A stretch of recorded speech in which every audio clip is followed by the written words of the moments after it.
Hi and welcome to my review videos. This time we'll be doing the T34, and as you see I'm not playing on my account again because I don't have a T34, but I help other people grinding, some friends from my school, and um, they both of them, X6 Take a Shot and Numenex, bought a T34, and I tried a couple of battles in it and I think it's amazing. It's really worth it to buy it. Um, this tank is so much better than the Lure.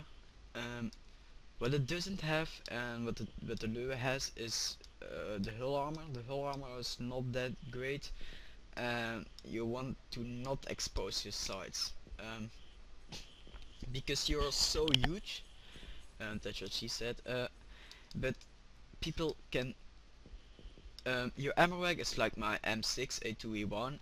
The ammo rack is on the back of the turret, and if you're trying to shoot the turret, if you're seeing the T34 sideways, try to shoot here where Big Daddy is right now. Try to shoot here, and you have lots of chance to hit their ammo rack. But what I don't recommend is that this thing has lots of turret armor. Same goes to my M6A2. It has lots of turret armor also. In front it has lots of turret, and in the back it has lots of turret armor. The front is nearly impenetrable, and the back you want to even not shoot unless you have a tier 10 gun or something like that. But try to not aim for the turret unless it's sideways turned. Then you can shoot on its turret. Um, but mostly for me, T34s are really a pain in the ass because they do so high damage and they are so high penetration. Like you see here, 250 average penetration. That's a lot for a tier 8 premium tank. Even my tier 9 doesn't have that lots of penetration, and it's a tier 9, not a tier 8. My E50 does. Um, Weak spot on this thing are the hull, of course. The hull here is a weak spot. If you're if you have a bad penetration on your weapon, you can try to aim for here or here, the lower hull, and here that little hatch on top. If the turret is only sticking out, and I noticed that people, if you're just only your turret is sticking out, people only shoot on that hatch. Um, But more about this tank, what I do say is that the turret reverse speed is not that good. If you're someone who likes fast tanks and goes a little bit faster but do less damage, I recommend for you to buy the Lure. The Lure is also 500 gold cheaper, but it's worth to buy this tank even though it's of its high gold cost. Only 18 degrees is not good, and the engine is it depends. It's also a very heavy tank. It's one of the heaviest tanks in the game. I think it's in the top 10 of the most heaviest tank in the game, and you can easily ram people in this tank. uh, they say like I have an E50, and people say like, yeah, try to ram in the E50 is really heavy, but try to avoid the E100 the most in the T34 because the T34 is so heavy. um, Trax is nothing special. It turns quite fast, but not that good. uh, how do you want to use it in battle? I will say it later on in the gameplay. The gameplay is I have 1850 XP, but I camped the whole game nearly. But that's how to play this tank. You don't want to use this as a rusher. Try to stay in the middle of your team. Don't be behind because the gun is not that good sniping. I think .35 it's like the maximum you can use to snipe. But more you want to use is minus 10% to load time. Of course, this gun only shoots 4 rounds per minute, so that's every 15 seconds. Um, and you can boost that to every 13.5 seconds. But believe me, those 1.5 seconds will you say it will save you. And chance gun laying gun laying drive. I think it's plus 10% to aiming speed. This gun has a very long aiming speed. The KV1S also, as he has here in his garage. and you want to use that because the aiming time is really long. But if you're completely aimed in, I'll say, you're very accurate, but you have to aim a long time before you are that. Also, some things I can recommend to you is improve ventilation class, because you boost all your skills here a bit. So a bit extra reload time, aiming time, gun damage, and all that stuff. That you also can use this. Nearly all of these you can use. Large Pella and a rogue, because also because the RT shoots you a lot, because you're so big and you're number one target. I always shoot the T34s first, is if I'm driving a tier 8 tank, because they do so much of damage. They do like 400 to 500 per shot, but you will nearly do 500 per shot. Mostly it's 300, 400, but the penetration is very good of this gun. Um, but that's it for here. The ammo thing what you can use is not much heat shells, even though it's his tank, it's not my tank, so sorry for that, but don't run a lot of heat shells, like only 5, that's enough. Try to run a lot of AP shells and maybe 1 or 2 gold ones, but the gold ones are very expensive on this tank, even though you earn a lot. This tank earns a lot. If you're running premium count, it earns around 40k to 70k per battle. So that's pretty a lot. My M6 doesn't earn that lot. Still, the tank what earns the most is the Type 59, but you don't get it in the shop anymore, so that's quite stupid. Eagle Eye and 6 Sense I recommend to use on this tank, and maybe no, not Recon, because the view range is pretty bad on this tank, so don't use it in this code. Repairs and camouflage, I recommend for you to use that. Yeah, snapshot also, and maybe armor. Also the gun is hit it a lot on this tank, because the gun is like the only thing you can hit in the turret. Clutch braking, of course, so you can improve your rotation speed. Off-road, no, and controlled impact, so you do even more damage if you crash into someone, or the other way around. And off-road driving also, everything except the last one.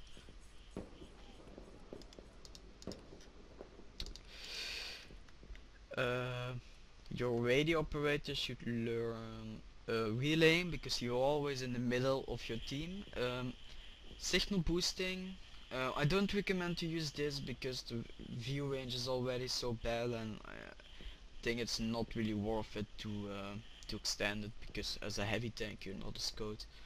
It's not my code, like I said before, if you see some stupid skills. Brothers in arms, I think that's quite a good thing to learn from your second skill. The second skill, I think every one of your crew, because you're always using this tank if you want to earn money. So my M6 has 4 crew skills, so it's worth it to start researching Brothers in Arms. Try to be as your second one, or like here as your first one. But every member of a crew will boost it by 20%, I think. I'm not sure, but that's okay. Adrenaline, yes, of course, and institution, and safe storage also. Everything of the loader I recommend to you. So that's about it in the garage, and I will see you in battle, so you know how to play it. So welcome back into battle. This is the tank as you see here. This one is from another friend. Both of my friends have T34s.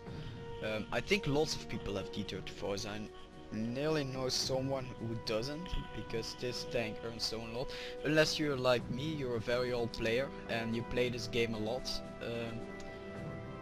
Then, like I said, you have probably another tank to use. Like I have my M6 on the road. Oh, let me turn the volume a bit down, because oh shit.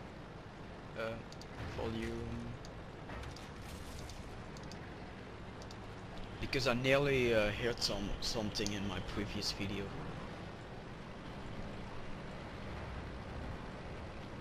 But if you're like me and you're an old player, you probably have a lure or a M6A2E1. And the M6E2E1 is already worth $50, so I'm not going to buy an extra one. Let me speed up the spark, and you see that this tank is pretty slow. But here I did something stupid, like the team said, but it's actually a quite good strategy. So only 20 sticky turret though. Try to hide your hull. Only sticky turret though. But I'm gonna speed up the spawn because there's nothing happening here. Just me camping. And like I said, you're gonna camp a lot on this tank. And you see here that the aiming time is quite poor. This is without modules, by the way. Nice shot. And you see that I did 467 damage to him. And my team was flaming on me, but I still did better than all of them together, let's say. I died in this battle, but I got a lot of XP of it. And I think I got around 111,000 credits.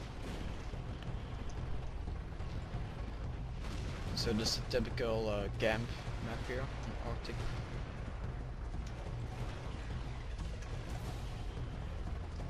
Waiting for them to make mistakes.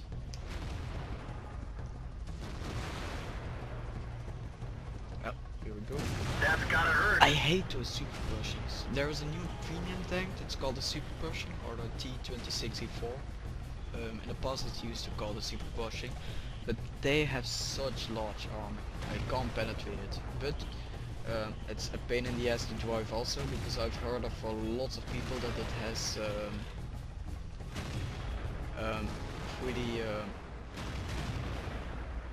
it's slow, and it has a pretty low penetration, so that's pretty stupid, and it has a low damage also because it's a medium tank. Don't shoot if you know you're gonna miss, because these shells cost a lot. I think I want thousands Enemy vehicle destroyed. or 1400 per shell. I'm not sure. I will look in the gouache after this battle.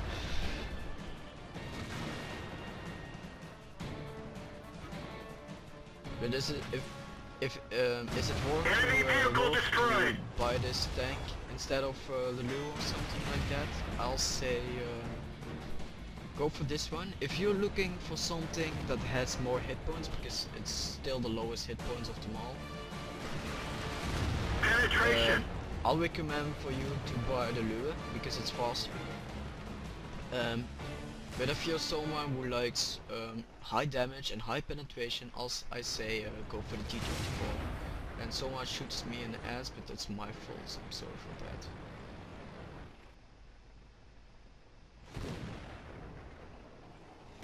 We're immobilized. And it was some pretty stupid thing I did. I knew I wasn't gonna to hit him, but I shot anyway.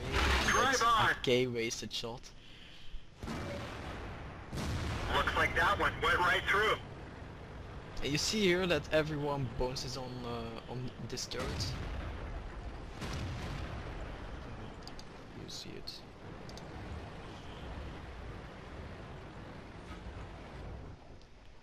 And normally I always bounce on the i6 because I'm running if I'm driving with my M6A2.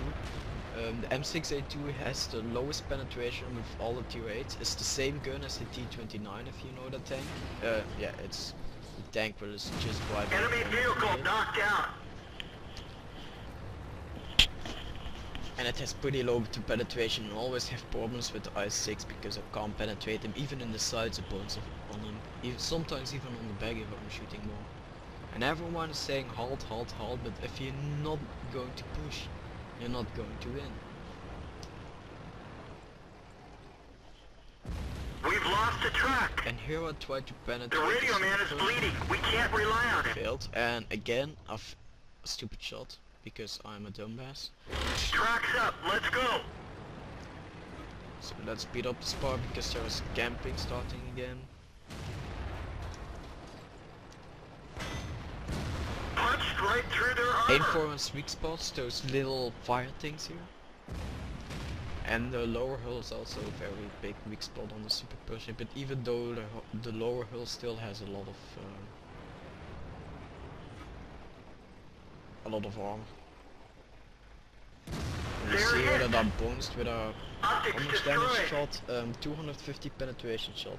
The gold wounds are 300, but I don't really recommend to use the gold ones, because that 50 is not that good. The It's enough to periscope is penetrate fixed, but it's still two fragile. tanks. We nailed it back. You see here, every shot nearly I did 400. Normally you're doing around 350, 440.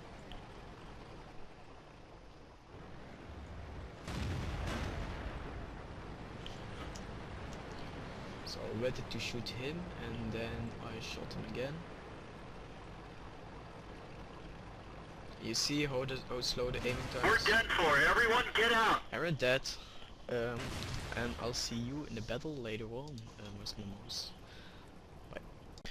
Okay, so welcome back. Just a quick look at premium. The cost of the shells are 1060 and my M6A2E1 shoots around 1000 per shot, so I think this is still the best setup you can have.